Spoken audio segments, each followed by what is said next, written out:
फिर बाकी कल पढ़ेंगे हम। वैल्यूएबल सिक्योरिटी पढ़ लिया हमने, आपका विल भी पढ़ लिया।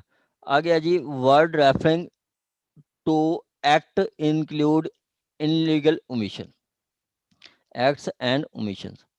ठीक है। अच्छा, जो आपका पीपीसी में एक्ट है, अगर हम इंग्लिश पढ़ेंगे तो एक्ट का मतलब है अमल करना। ठीक है। पाकिस्तान लॉ की डेफिनेशन में या पाकिस्तान पिनल कोड, यहाँ पे जो एक्ट है इसका मतलब है कोई ऐसा एक्ट जिसको गवर्नमेंट ने रोका है, जिसको लेजिस्लेशन ने रोका है, मतलब कोई ऐसा एक्ट है जो कि आप करने के बाउंड नहीं है। ठीक है। जो करने के आप बाउंड नहीं है, मतलब जो आपको राइट भी नहीं है करने का। मतलब यहाँ पे सिंपली बता रहे हैं कि एक्ट का मतलब जुर्म, एक्ट का मतलब कोई जुर्म, एक्ट का मतलब ऑफेंस है। ठीक है। एक्ट का मतलब कोई ऐसा काम जो कि आप नहीं कर सकते, और वो करते हैं तो वो आपको सजा दी जाती है। मतलब आपने चोरी नहीं करनी, अगर करते हैं तो वो आप ऑफेंस है। वो थेफ्ट क्या होगी, एक आपका एक्ट होगा। थेफ्ट क्या है, एक्ट है, लॉ की नज़र में वो एक एक्ट है। और ओमिशन क्या है, ओमिशन है कि आप एक एक्ट करने के बाउंड होते हैं लेकिन वो एक्ट नहीं करते, वो मिशन तर्क अमल। कि एक पुलिस वाले की ड्यूटी है कि उसने जो मुलजिम है उसको अरेस्ट करना है, पूरी कोशिश करके मुलजिम को अरेस्ट करना है। अगर पुलिस वाले जान के वो नहीं अरेस्ट करता तो वो क्या कर रहा है, वो मिशन कर रहा है। ठीक है, वो मिशन कर रहा है। यहाँ पे वो कह रहा है कि वर्ड्स, ऊपर चला गया, कहता है in every part of this code except where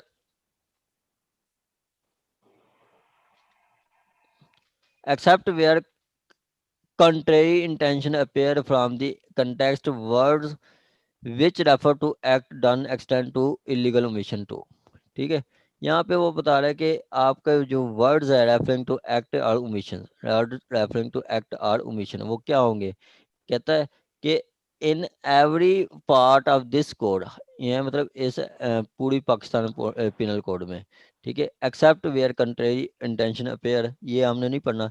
in every part of this code the words which refer to acts extend also to its illegal omission. ठीक है। वो वर्ड्स जो कि आपके रेफर कर रहे हैं वर्ड एक्ट्स पे, वही वर्ड्स आपके इलीगल ओमिशन तक भी एक्सटेंड कर रहे हैं। ठीक है। जो वर्ड्स जो आपकी नहीं समझ आई सर। एग्जांपल, जो वर्ड्स जो एग्जांपल्स जो के आपकी एसेंशियल्स, जो आपकी मतलब जो भी पार्टिकुलर्स हैं जो एक्ट पे अप्लाई हो रही हैं, वही आपके ओमिशन पे भी होंगी। ठीक है। जो एक्ट पे होंगे वो ओमिशन पे भी वही होंगी, वो ये बता रहा है। ठीक है। सर क्या मतलब जो एक्ट पे होंगी वो मिशन पे होंगी, ये समझ नहीं आ रही। एक्ट क्या है,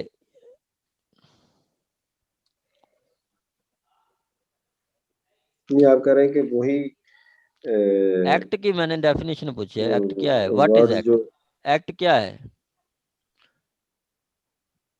यानी कि एक्ट से मुराद हमारे एक्शन है, एक्शंस ऑफ बॉडी कह लें या जो भी हम एक्ट करते हैं, यानी यहाँ पे एक्ट यही से कह मुराद रहे इलीगल एक्ट है। पीपीसी में एक्ट से मुराद इलीगल एक्ट लेते हैं।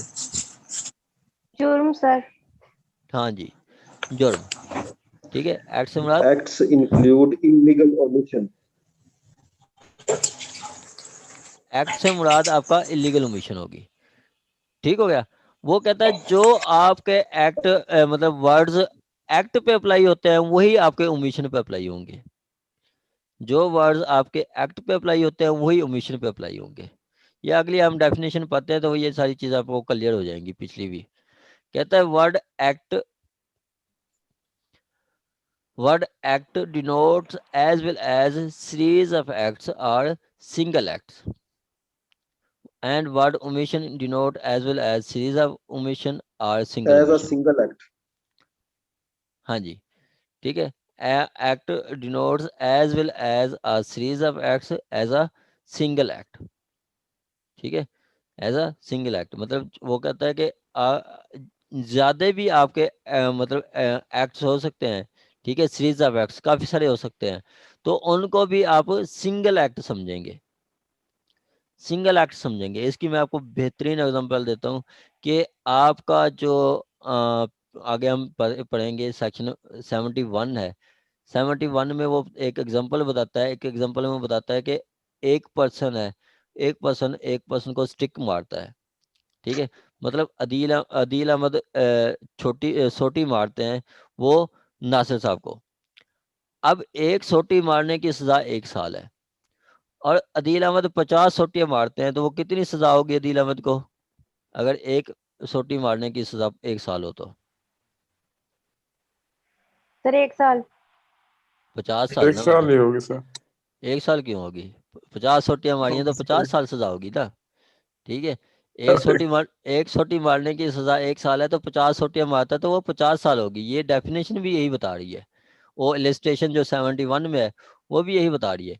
लेकिन वो ये नहीं समझी जाएगी, वो कहते हैं कि उस स्टिक्स 50 स्टिक्स मारने से जो उसको उसका कॉन्सिक्वेंस होंगे, जो उसका इफेक्ट होगा, मतलब उससे सोटी मारने से उसका मतलब सर फट जाता है, ठीक है, तो उस पे लगेगा आपका F6, ठीक है, F6 की जो सजा होगी वो लगेगी, ठीक है। या उसको इंजरी काज हो जाती है, वो F2 लगता है या A2 लगता है। A2 की आपकी की सजा है 3 साल है, 3 साल है, ये 2 साल है, ठीक है, वो लगेगी। अब A3 है, A2 लग जाता है, A2 की सजा 5 साल है, A1 की सजा 2 साल, A2 की सजा 5 साल। A2 लग जाती है 50 स्टिक्स मारने से A2 लग जाती है, तो उसको 5 साल सजा होगी, ज्यादा नहीं होगी। अगर A3 लग जाती है तो उसको 7 साल सजा होगी, उससे ज्यादा नहीं होगी, वो ये कह रहा है। मतलब एक्ट से मुराद जितनी भी चाहे सीरीज ऑफ एक्ट्स हों, वो सिंगल एक्ट समझा जाएगा। किसी का मर्डर किया तो वो एक एक्ट समझा जाएगा, ठीक है। किसी का मर्डर किया है, उनको मतलब काफी सारी एक्ट्स करके मर्डर हो गया है, तो एक एक्ट समझा जाएगा। इसी तरह ओमिशन जो है, वो ओमिशन के लिए भी यही है कि मतलब 4 दफा पुलिस ने किसी मुलजिम को मतलब छोड़ दिया है या अरेस्ट नहीं किया, ठीक है, तो वो एक ही एक्ट समझा जाएगा, ठीक है। ये है एक्ट और ओमिशन। एक्ट कोई ऑफेंस और मतलब जो ओमिशन है वो कोई ऐसा एक्ट जो आप करने के बाउंड होते हैं लेकिन आप नहीं करते, ठीक है। ये है आपका एक्ट और ओमिशन, ठीक हो गया। जो आपके एक्सप्लेनेशन जो वर्ड्स एक्ट पे अप्लाई होते हैं वही आपके वर्ड ओमिशन पे अप्लाई होते हैं।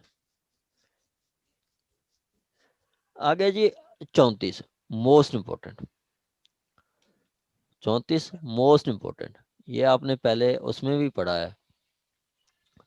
ये जो 34 है, सेक्शन 34, आप की मतलब उसमें जो LLB के एग्जाम होते थे, 34 और 149, 49 का आपसे पूछते थे क्या? आपसे वो 34 और नहीं, 49, FIR में भी होते हैं ना। जी बिल्कुल होता है मैडम। आप देखते हैं कि 302 के साथ 34 लगा होता है, ठीक है, या 337 के साथ 34 लगा होता है, ठीक है। ये क्या है? आपका कॉमन इंटेंशन, क्या जी? Common intention.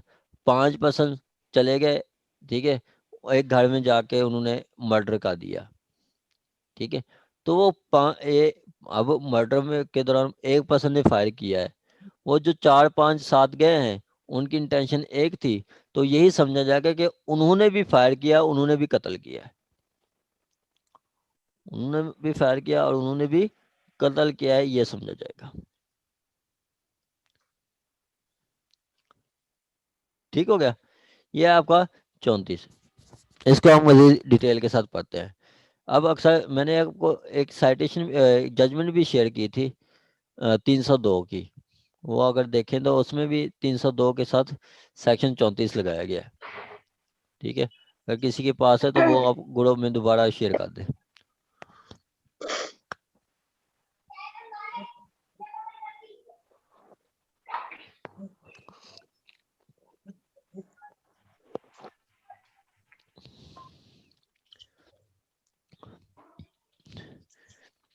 चलें जी, आ गया जी, व्हेन सच एक्ट इज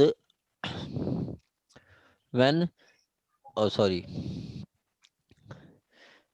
ये जी, when criminal act is done by several person, कितनी, सेवरल, दो से ज्यादा पर्सन, ठीक है, several person in furtherance of common intention, क्या है जी यहाँ पे, उनकी कॉमन इंटेंशन होगी, उनकी इंटेंशन सेम होगी, मतलब 5 पर्सन गए हैं, वो उन्होंने कहा कि जब हमने जाके मिस्टर ए का मर्डर कर देना है, साले 5 पर्सन की एक इंटेंशन है, तो वो उनकी फर्दर इंटेंशन पे जो एक से ज्यादा, दरवाजा मच्छर आ जाते हैं।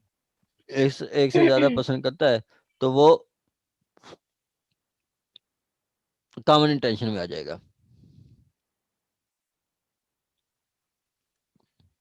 Of all, each such person shall be liable for that act in the same manner as it was done by him alone। ठीक हो गया। अब वो सब जितनी भी चार पर्सन चले गए मिस्टर ए के पास, मिस्टर ए को जाके मर्डर कर दिया, मिस्टर ए का 4 पर्सन गए, मिस्टर ए को मारा एक पर्सन ने, एक मिस्टर ए मतलब एक पर्सन ने उसको फायर किया, मारा है, यही समझा जाएगा कि पिछले जो 3 थे वो सब ने उसको मारा है, वो यही समझा जाएगा कि वो सारे जो है उन पे 302 लगेगी, वो सारे रिस्पॉन्सिबल होंगे मेन ऑफेंस के 302 के। ये कहता है 34 की सजा क्या होती है, ये बताया क्या कि सेक्शन 34 का जो लायबल होता है उसको सजा, उसकी क्या सजा होती है।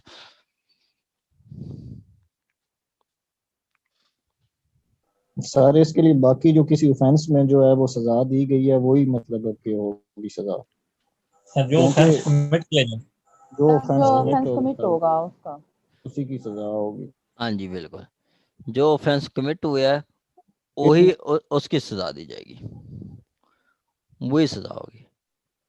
नहीं सर, और इसमें ज्यादा से ज्यादा 4 बंदे होते हैं और कॉमन ऑब्जेक्ट में जो है वो 5 बंदे होते हैं, कम से कम 2 और ज्यादा से ज्यादा इसमें 4 और उसमें 5। हाँ जी बिल्कुल, यही कुछ है। आगे जो कॉमन ऑब्जेक्ट है उसमें 5 से ज्यादा है, ठीक है, कॉमन ऑब्जेक्ट में 5 से ज्यादा।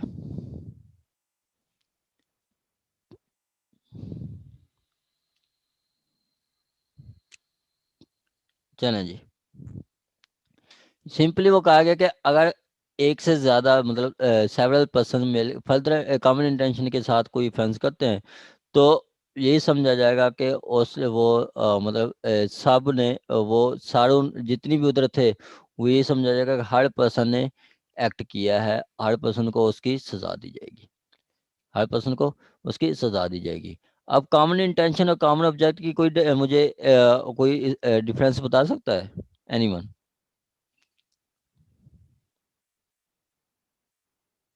जी सर, इसमें 2 फर्क तो यही है ना सर कि एक तो पर्सन्स का जो है वो डिफरेंस है हाँ जी कि इसमें इसमें ज्यादा कॉमन इंटेंशन में कम से कम 2 और ज्यादा से ज्यादा 4 बंदे हो तो वो कॉमन इंटेंशन होती है। अगर कोई 4 बंदे कोई एक्ट करते हैं उनमें से एक करता है तो वो मतलब 4 हो ज्यादा से ज्यादा। और कॉमन ऑब्जेक्ट में जो है वो 5 बंदे होते हैं, वो अनलॉफुल असेंबली में आ जाता है, और अनलॉफुल असेंबली होती ही 5 बंदों की है, 5 या 5 से ज्यादा 5 से बंदे। ज्यादा, बिल्कुल ऐसे ही है। ठीक हो गया। जी सर, एक तो ये डिफरेंस है। एक डिफरेंस ये है कि ये कॉमन इंटेंशन है, इसमें सर पहले मतलब है कि जो इंटेंशन जो काम इन्होंने करना होता है वो पहले से प्लान्ड होता है, और जो कॉमन ऑब्जेक्ट है उसमें उसमें एट द स्पॉट मतलब है कि उसमें प्रिपरेशन नहीं होती। बिल्कुल ऐसे ही है, बिल्कुल ऐसे ही है। जी सर, हाँ जी, ये 2 डिफरेंस तो सर मुझे याद है, और उसके बाकी अलावा भी 1-2 हैं। प्रेजेंस जो आपकी सर 34 उसमें है हाँ जी, जी, एक्टिव पार्टिसिपेशन जो है ना वो नेसेसरी होती है कॉमन इंटेंशन में। बिल्कुल और 34 लेकिन में, कॉमन ऑब्जेक्ट में मेयर जो सिर्फ ओनली मेंबरशिप इज इनफ हाँ कि जी आप प्रेजेंस, उसके मेंबर थे असेंबली के, बिल्कुल बिल्कुल तो ऐसे ही है मैडम, वो मतलब उसकी मेंबरशिप ही होना ही काफी है उसमें। बिल्कुल ऐसे ही है कि तो इसमें प्रेजेंस की एक जरूरत ये नहीं भी है। था, और इसमें एक इस तरह के कॉमन है ना वाइडर सेंस में है, उसका स्कोप ज्यादा है, जबकि ये नैरो स्कोप में हम इंटेंशन को ना रखते हैं कॉमन इंटेंशन को। फिर इसमें एक तो नेचर जो है ना, जो ऑफेंस जो है, ये जो कॉमन इंटेंशन वाला है, ये अगेंस्ट जो होता है ना, कॉग्निजेबल ऑफेंस होता है, लेकिन ये अगेंस्ट पर्सन और स्टेट होता है। लेकिन जो कॉमन ऑब्जेक्ट है ना, ये भी कॉग्निजेबल ऑफेंस है, लेकिन ये जो है ना अगेंस्ट पब्लिक पीस भी होता है, इसमें ये भी है। तो इसमें और भी है, इसमें एक दो काइंड्स जो कह लें कि कॉमन इंटेंशन तो किसी भी काइंड की हो सकती है, और इसकी लाइबिलिटी जो होती है ना, क्रिमिनल लाइबिलिटी, वो इन फर्दरेंस ऑफ कॉमन इंटेंशन होती है, जो उसको मेड लाइबल करती है। लेकिन जो कॉमन ऑब्जेक्ट होता है इसका, every member is made liable, बिल्कुल चाहे ऐसे ही उसने है, कमिट किया या नहीं किया। और बिल्कुल जो ऐसे ही कॉमन जो है ना, इंटेंशन को प्रूव करने के लिए हाई डिग्री ऑफ प्रूफ चाहिए हमें, जबकि कॉमन ऑब्जेक्ट जो है ना, इसके लिए इतना हाई डिग्री प्रूफ की जरूरत भी नहीं होती।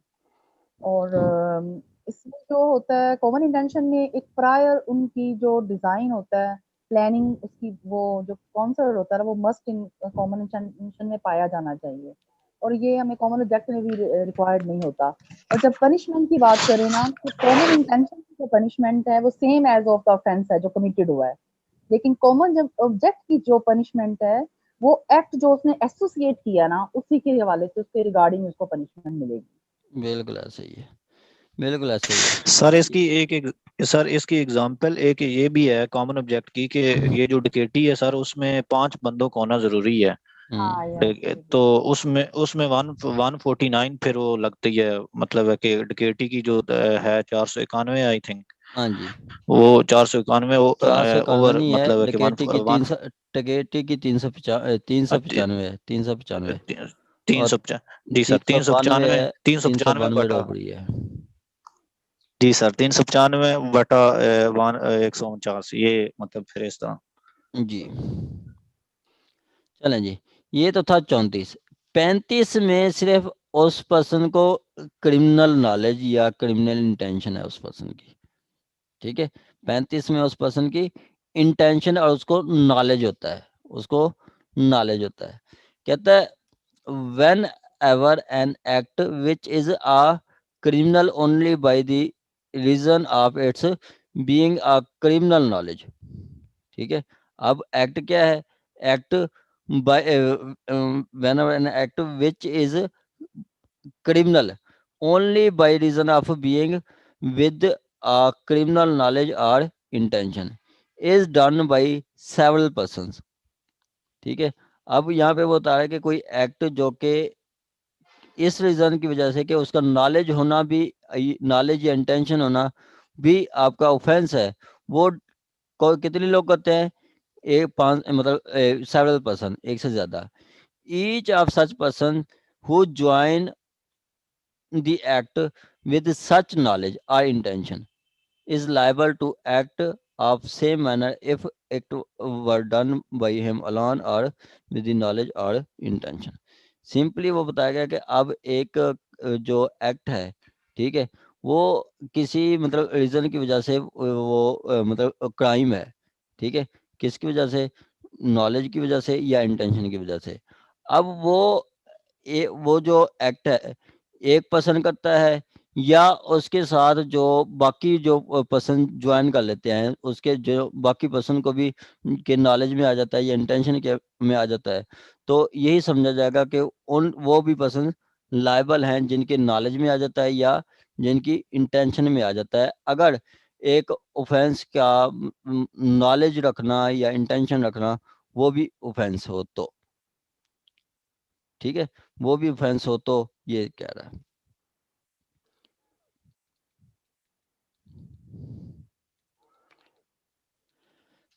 ठीक हो गया। यहाँ पे 35 में 34 में तो वो सिंपली बताया गया कि अगर कोई बंदा जाके ऑफेंस कमिट करता है इन फर्दरेंस ऑफ कॉमन इंटेंशन, यहाँ पे वो सिंपली बता रहा है कि आपका एक नॉलेज जो है वो इंटेंशन, मतलब किसी क्रिमिनल नॉलेज, किसी क्राइम को नॉलेज या क्राइम की इंटेंशन जब ऑफेंस हो, तो उसके साथ जो पर्सन उसको ज्वाइन करेंगे तो वो भी यही समझाए, वो भी उन पे भी वही ऑफेंस लागू होगा, उसको उनको भी वही सजा दी जाएगी जिनको मतलब जो पहले जिनको नॉलेज है, ठीक है, वो भी ओफेंडर हो जाएंगे।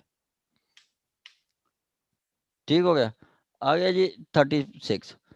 Effect cause partially by act and partially by omission. ठीक है, सिंपली वो बता रहे कि आपका जो आप कोई एक्ट मतलब कुछ करते हैं जो कि पार्शली वो एक्ट होता है, पार्शली ओमिशन होती है, वो भी एक ऑफेंस कॉन्स्टिट्यूट करता है। ठीक है, वो भी एक ऑफेंस कॉन्स्टिट्यूट करता है। पीछे तो हमने पढ़ा है कि आपका एक्ट वो भी ऑफेंस है, आपकी ओमिशन वो भी ऑफेंस है। यहाँ पे बता रहा है कि पार्शली वो एक्ट है, पार्शली ओमिशन है, तो ये भी आपका ऑफेंस कॉन्स्टिट्यूट करेगा, ये भी आपका ऑफेंस कॉन्स्टिट्यूट करेगा। 10 मिनट तक मीटिंग एंड होगी तो फिर हम बाकी कल पढ़ेंगे इंशाल्लाह। कहता है हुआ काज a certain effect or attempt to cause the effect by an act or by omission is an offense. It is understood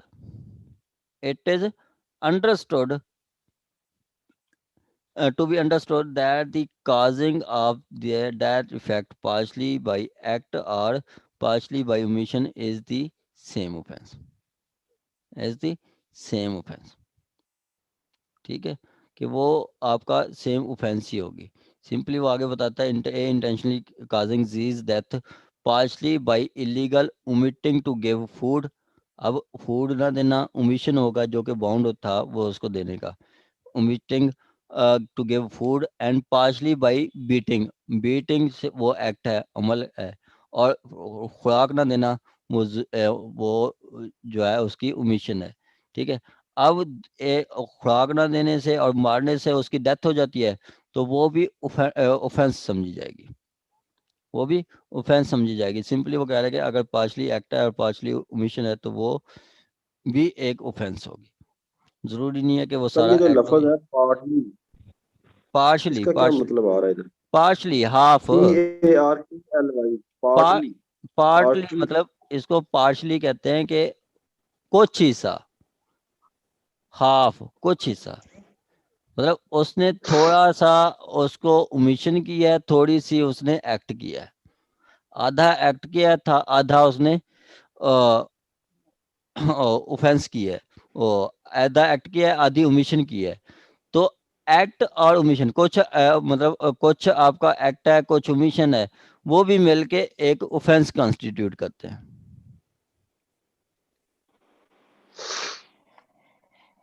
अच्छा,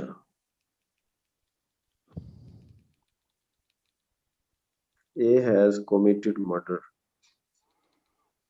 ठीक है,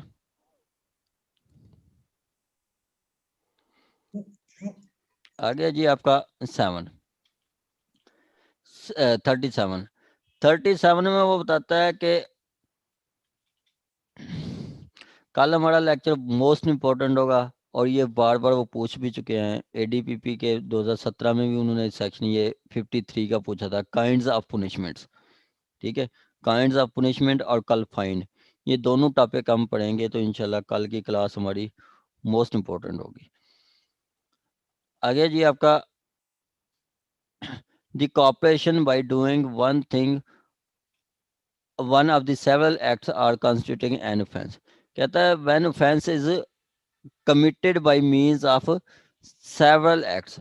अब एक offense का several acts से की गई है, whoever intentionally cooperate in the commission of that offense by doing any of those acts either singly or jointly with any other person commit an offense। यहाँ पे वो बात कर रहा है कोऑपरेशन की। कॉपरेशन किया है कि कहता है एक ऑफेंस हुई है सेवरल एक्ट से। सेवरल एक्ट कैसे? सेवरल एक्ट की मैं आपको बताता हूँ सेवरल एक्ट क्या है चीजें।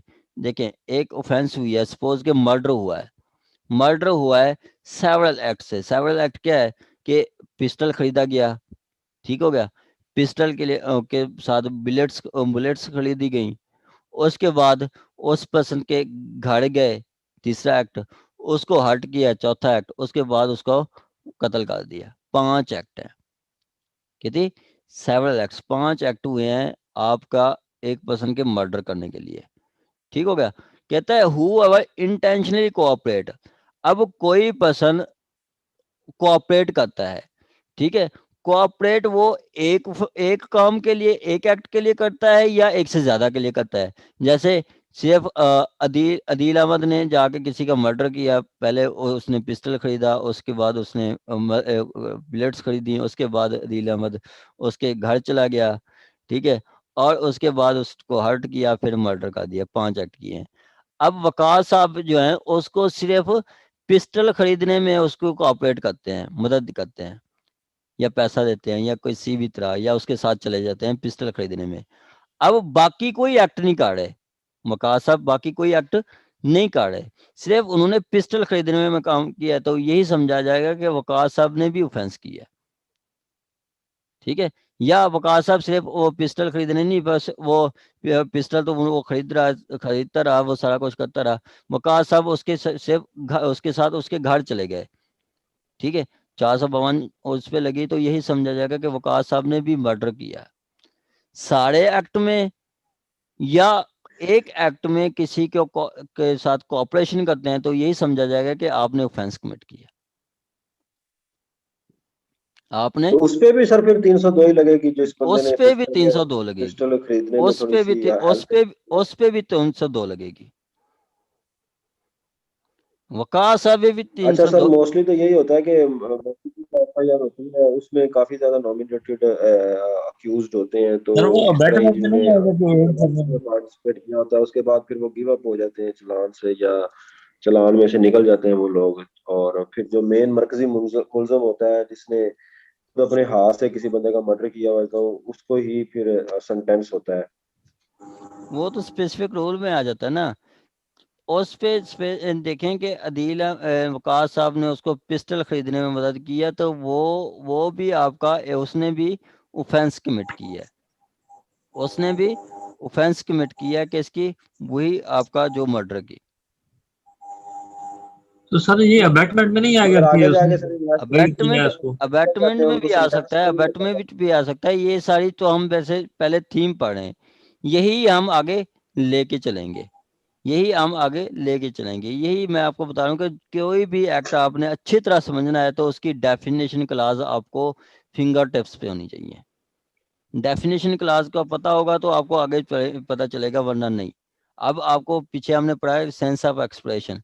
एक्सप्रेशन वो सेक्शन 7 की अगर किसी को समझ नहीं है, तो वो आगे टकरे ही मारेगा, उसको कोई समझ नहीं आएगी, ठीक है। तो लॉ को समझ के आगे जाना है, लॉ को समझ के आगे जाना है। मेरा ख्याल है पीपीसी आपने सब ने पढ़ी होगी, सब ने 2-2 4-4 दफा पढ़ी होगी, लेकिन बेसिक्स हम नहीं पढ़ते।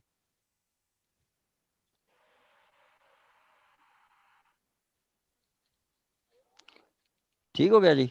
ये है आपका 37 तक किसी का कोई क्वेश्चन हो तो आप पूछ सकते हैं। इलस्ट्रेशन आपने पढ़ लेनी है। 37 की इलस्ट्रेशंस हैं सर। इलस्ट्रेशन पढ़ लेना आप, पीछे किसी का क्वेश्चन हो तो आप पूछ सकते हैं। पहले एक इलस्ट्रेशन हम पढ़ लेते हैं। कहते हैं A and B murder to Z by severally at different times giving him small dose of poison. A and B administered the poison according to agreement with intent to murder Z. Z died from the effect of several doses of poison so administered to him. Here, A and B intentionally cooperate the commission of murder, as each of them does an act by which the death is caused. They both guilty of offense, though their acts are so separate. कहता है ए and B ने agree मतलब मुआदा किया आपस में कि हमने जाके जी का मर्डर करना है। मर्डर कैसे करना है? जहर देनी है। जहर कैसे कि जी दोपहर को भी थोड़ी जहर दी जाएगी, शाम को भी दी जाएगी, रात को भी दी जाएगी, रात को 12 को बजे भी दी जाएगी। अब ए कहता है मैं दोपहर को दे दूंगा, फिर बी कहता है चलें शाम को मैं थोड़ी दे दूंगा, फिर सी कहता है चलें रात को मैं फिर दे दूंगा, आगे फिर बी कहता है रात को 12 बजे मैं दे दूंगा। अब वो अलग-अलग सेपरेट एक्ट कर रहे हैं, ठीक है, लेकिन उनका क्या है, पीछे एग्रीमेंट है। उसका उनको बताया कि मैं आपको कोऑपरेट करूंगा, एक कहता है मैं बी को कि मैं आपको कोऑपरेट करूंगा, बी कहता है ए को कि मैं आपको कोऑपरेट करूंगा, ये दोनों का कोऑपरेट, यहाँ पे दोनों गिल्टी है, एक दूसरे के साथ जो कोऑपरेट कर रहे हैं कि हाँ जी माम ने उसको मारना है, तो ये क्या है, दोनों गिल्टी हैं इस 302 के। 1 मिनट रह गई मीटिंग, ठीक है। ये आपका बेसिक्स हैं, कल आपने कोई 52 तक पढ़ लेना है, और कल आपका टेस्ट भी ग्रैंड टेस्ट है, ये सर टेस्ट सबने देना है, ठीक है, ये टेस्ट सबने देना है। तो उसके बाद कल हम इंशाल्लाह, कल इंग्लिश की क्लास भी होगी, और हम वो भी पढ़ेंगे आपका ये kinds of punishment 53 most important.